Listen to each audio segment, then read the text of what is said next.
afternoon, good evening, good morning, wherever you are in the world. Thank you for joining us. I'm Dr. Lisa Coleman. I'm the Senior Vice President for Global Inclusion and Strategic Innovation here at NYU, and I use she and her pronouns. I hope that everyone is taking very good care out there. We're thrilled to welcome you to our Transformation Talk series, where we spotlight leaders to learn from their journeys and gain knowledge about how to be agents of change working toward transformational change across our organizations. In OGI, we engage global diversity, inclusion principles with an intersectional focus on nimbleness, inclusivity, resilience, transformation, the growth mindset, design thinking, and adaptivity in all of our work. Transformation Talks is part of our NYU Be Together initiatives centered on innovating, acting, and transforming as leaders together. Today, we have the distinct honor to welcome Dean Sherry Glied. Thank you, Sherry, for joining us today. Oh, thank you so much for having me. It's really a pleasure to have you. So first, I will read Sherry's bio. In 2013, Sherry Glied was named Dean of New York University's Robert F. Wagner Graduate School of Public Service. From 1989 to 2013, she was professor of Health Policy and Management at Columbia University's Mailman School of Public Health. She was the chair of the Department of Health Policy and Management from 1998 to 2009. And on June 22nd, 2010, she was confirmed by the US Senate as the Assistant Secretary for Planning and Evaluation at the Department of Health and Human Services and served in that capacity from July 2010 through August 2012. She has previously served as the senior economist for healthcare and labor market policy on the President's Council on Economic Advisors from 1992 to 1993, and under President Bush's and Clinton, and participated in the Clinton Healthcare Task Force. She has been elected to the National Academy of Medicine, the National Academy of Social Insurance, and served as a member of the Commission on Evidence-Based Policymaking. In 2021, the Association of University Programs in Health Administration selected her as the recipient of the William B. Graham Prize for Health Services Research. Glied's principal areas of research are in health policy, reform, as well as mental health care policy. Her book on healthcare reform, Chronic Condition, was published by Harvard University Press in January of 1998. And her book with Richard Frank, Better But Not Well, Mental Health Policy in the US since 1950, was published by the Johns Hopkins University Press in 2006. She is also the co-editor with Peter C. Smith of the Oxford Handbook of Health Economics, which was published by Oxford University Press in 2011. She holds a BA in economics from Yale University, an MA in economics from the University of Toronto, and a PhD in economics from Harvard University. It is a pleasure to both have you here today, to work with you as one of our deans, and I'm thrilled to be in conversation with you today, Sherry. So thank you again for joining us. Thank you. I have to make my bio shorter. It makes me feel very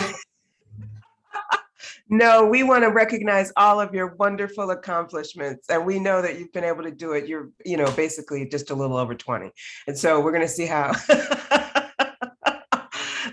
this goes. So we're going to start with our questions. And as I like to start with, as I do with all of our guests that we feature as part of our Transformation Talk series, as an accomplished, respected, and leader and an agent of change, as we've seen, even as I've read your bio with the many accomplishments that you have, how do you define success or transformation and progress within the context of public service, and even thinking about public health, which of course is on the minds of a lot of people today across global higher education? So thank you, Lisa. I mean, I've had the extraordinary privilege and honor of being able to participate in the world, in effect, in several different roles, as a researcher, as a public servant in government, and now as a dean.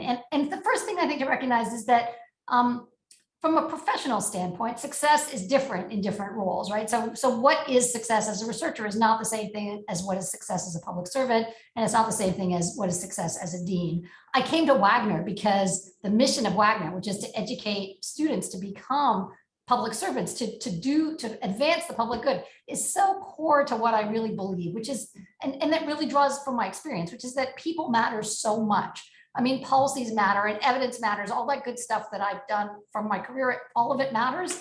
But at the end of the day, it really comes down to people and what their passion is and whether they have the skills and the training and the mindset to actually move it forward. So now I think of success as really the students that we send out into the world who are going to transform it. So the more I can do that, I think the more successful I am. Oh, that's so terrific. And I know so many of us who work in higher education, what undergirds this work is that deep commitment to students. And of course, for reminding us, of course, that success looks very different across different areas, which will be very important for our emerging leaders to remember as they go into their careers. In our office, we work across all of the disciplines and university campuses and fields, as you well know. And so we think about this idea of global leaders, right? And this development of global leaders, as you were just mentioning. And so talk to us a little bit about what you see as some of those core strengths as you think about developing, right, leaders for the public good, who can also remain nimble and agile and attentive to, right, some of the emerging issues, even around inclusion and diversity that we've seen even over the last couple of years, right? Right. So one of the things about the Academy that I think is really, really came home to me the very first time I actually addressed the Wagner faculty. I read all the research that Wagner faculty were doing to see, what is it that everybody studies? And the thing about the Academy is that it's based at its core in some very fundamental principles, some ideas about how the world works and so on. But when I looked at the faculty's research, and this is so consistent with what I've experienced in my own life, what you learn is that, yes, those principles are tremendously important. Being able to see the world from 30,000 feet is really important. And actually that analytic framework is really important. We have to give that to our students. It doesn't come naturally. It's something you have to actually develop. But at the end of the day, your success is taking those analytic frameworks at the 30,000 foot level and translating them into a specific context, and really recognizing that every situation, every person lives within their context. So if we think about diversity and inclusion and really the extraordinary variety of experiences and people who come to us, both at NYU and in the world that our students are going to go out and face, I think it's really important for our students to say, to take those analytic concepts, to take that evidence, and then to say, what is the context in which I'm working? What matters to people here? What does success look like to them? Because what success looks like to me is not so important. I am trying to improve people's lives. What matters is what will make your life feel improved to you, not to me. Yeah, absolutely. Absolutely. And it's so important. I'm so glad you emphasized actually taking those analytical skills, taking the data or the evidence, right? And how we make meaning of it. So thank you. Thank you again. Now we're going to turn to your leadership journey. Talk a little bit about your leadership journey and to go back to even to what I was sort of alluded to before. One of the things that I love about higher education is, of course, the transgenerational engagement, right, and collaboration that occurs. And a friend of mine has this question that she asks, which is, what would your 8-year-old self think of yourself today? And I'm like, wow. So I've done a lot since I was 8. So, right, as you have. So, so given that our audience consists of like a great deal of, right, cross-generational emerging leaders, right, who are probably, they're not quite 8, right, but they're still in many ways in the formation of what they're going to do. Talk to us a little bit about a challenge or something that you've negotiated, right? And as you think about the arc of your career, to go back to that 8-year-old idea, what are some things that you're the most proud of as you reflect on your leadership roles? So there's a lot of questions in there, Lisa. Let me see how I know. I'll start with the one is talk to us about challenges first. The secret of having a really fascinating career is to have a career that is full of challenges. If you don't have a career full of challenges, it's not interesting. I mean, really, like, you could just do it, right? So challenges are what makes the world interesting. I'm actually, this is not in my prepared thoughts, but one of the things that has come to strike me as I've moved into more and more serious leadership roles is that the essence of being in a more senior position is that the questions that come to you are harder, in the sense that questions that are relatively easy get resolved by people who are more junior. And the only questions that come up to me as a dean are questions that my really extraordinary team of faculty and staff haven't been able to solve already for themselves. And very much what I have to do is make a call in these really tough situations where the answer is not at all obvious. This really struck me, actually, the first time I really got this was actually working in government, where, we were working on implementation of the Affordable Care Act and trying to figure out a bunch of rules. What should we do about these things? And we would have heated debates amongst us. The only questions that ever reached President Obama were ones where all of his advisors were not sure what the right answer was, right? Some of them said A and some of them said B. And the answer, if the answer was obvious to anybody, it would never have gotten to the president's desk. The president's just too busy, right? So you realize that in some ways, the thing about challenges when you're a leader is you're going to have to make calls about things where the answer is not obvious. If the answer were obvious, somebody would have made the call already. And I've had a lot of, I've had a very exciting career. So I've had a lot of situations where I've had to do that. One of the most recent ones that was really very interesting was, and what Wagner launched an online program, a fully online master's program for healthcare administrators. Long story about how we got there. But at the end of the day, we had to decide first which of two companies with very different philosophies we were going to partner with to start the program. And that was really agonizing. We went through a lot, and we had sort of exactly the situation. Some people said A and some people said B, and they both were really competent, and we had to make a call. So we did, and we proceeded, and it was super exciting and super challenging. And then we had to decide, like, are we going to continue with this company or take the whole thing inside? And we decided we had to make that call too. And both of those things were really tough decisions, because they were like, yes or no, you're going to do this or you're not going to do it. There was no fuzzing, there was no way to no gray area. There was no gray area. We had to make a call. And at the end of the day, I think what I'm really proud of is that in both cases, we sort of took the path that meant growing the competency of our own staff. So we took the path that said, we're going to make this a growth experience for us. We're not just going to do the best thing. We're actually going to do it in a way that helps us grow into it. And that was incredibly enriching and inspiring for everybody who worked on the project, because they got to actually extend their skill sets. I think the trick of being in a university, and the one piece of my life that would be recognizable to my 8-year-old self, because it would not have, I'm a first-gen college person, but my 8-year-old self would have been totally perplexed by what I do, as is my mother today. But the one piece of it is, I think that the wonderful thing about being in a university is it's full of people who are learning all the time. And as leaders within the university, I think one of our jobs is to make sure that everybody around us is learning all the time, not just all of our students, but that our faculty are learning, and that's often doing their research and getting things done, and that our staff and our wonderful teams of administrators who get so much done, that they're not only doing it, but they're actually learning and advancing themselves, because that's what we're all about at a university. That's so true. That is so true. Thank you for emphasizing that. It's so important. All of us learning and learning together, right? So Yeah, it's really terrific. Okay, so really, and I'll fold something into this next question, because really this next question is really about the connection between innovation and diversity and inclusion, right? And thinking about how if we bring different minds together, which you've already sort of underscored in some of your other answers, and bring those different minds together, then we can create, all kinds of innovative new ideas, thoughts, etc.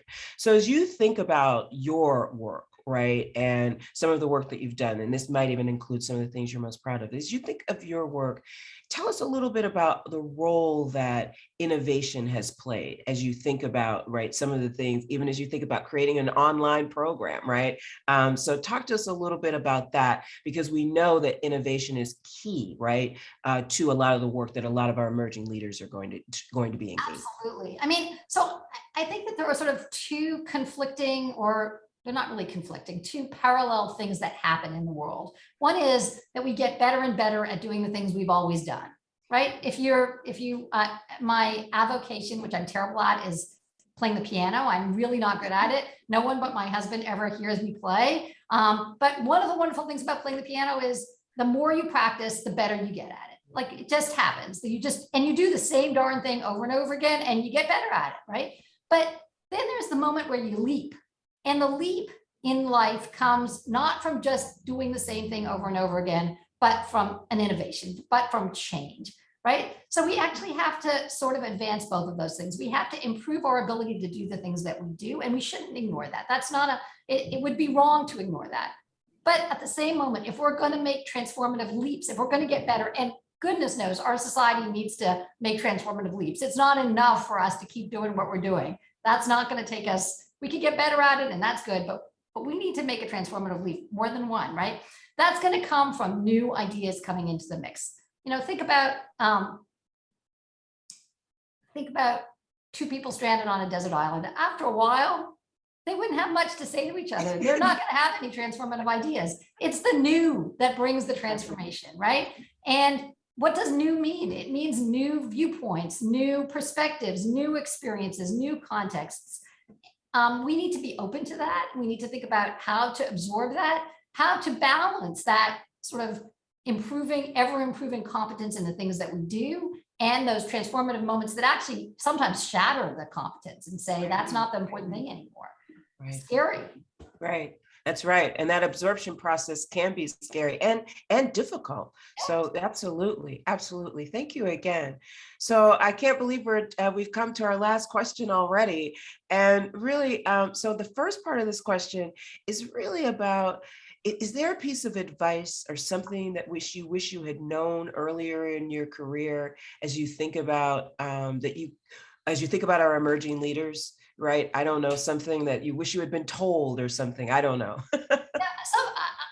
I think one of the things that's really tough for emerging leaders coming out of the university, especially, is that up until you graduate from college or your PhD program, whatever one of these terminal degrees, as we call them, and you're on, it's like you're on an escalator. And as long as you keep, as long as you hold on to the handrail and, you turn when the shopping center escalator turns, you know where you're going. But then when you get off the escalator, it's really scary. And there's a sense that what you should be looking for is the next escalator. And, there are some careers where there's a next escalator, and, that's great.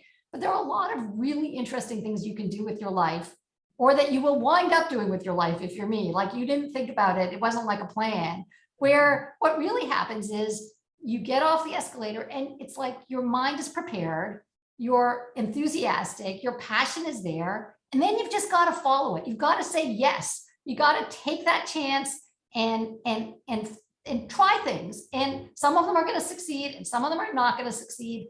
It's not like school where you can hope to get an A in every class. Life is not like that.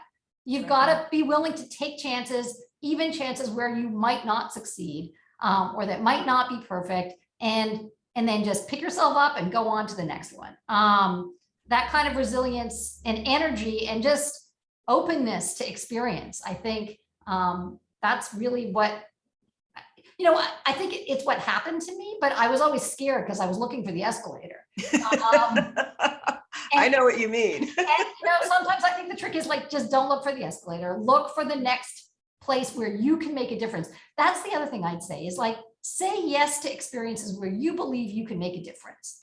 Not where you believe the experience is going to make a difference to you, but where you think this is an organization, this is a problem, this is a person where I can make a difference. And then you're going to feel so empowered by doing it, and it's going to be good for you, and you'll have a great life. Oh, thank you for that. And the end, we have to know this. So we know you play the piano, but we want to know something that gives you joy, something that helps sustain you, something that, just whatever it might be. The thing I'll confess, the thing that truly is the most joyful moment in my life is that I have a little sculling rowboat, and every summer in the mornings I go out and I scull for an hour by myself on a beautiful lake, and that is what truly gives me joy. But I would also say that's fantastic. The other answer I'd say is that the other thing that really gives me joy is watching the progress of people I've worked with, my students, my colleagues, my collaborators, and just seeing them like make a difference in the world. It's so exciting and wonderful to watch. That really does give me delight. The new head of the Medicare and Medicaid services, she runs a $2 billion program, Chiquita Brooks LaSure, is somebody I've worked with for 15 years. Oh, Like that's oh, joy, right? that's right. That's right. Oh, that's so great. What a wonderful way to end our conversation today. Thank you so much for being Thank you, here. And Lisa. thank you so much for being here and being in conversation with me. I really appreciate it. And as was reflected, as we read in her bio, just an amazing and accomplished leader. We're so lucky to have you here at NYU. Thank you again. Thank you to our audience for joining us. We hope that you will continue to follow the Office of Global Inclusion for more of our transformation talks, as well as updates, events, programs, and resources. And then, of course, you'll partner with us in our efforts to advance institutional excellence. Thank you again for being with us today. Take good care.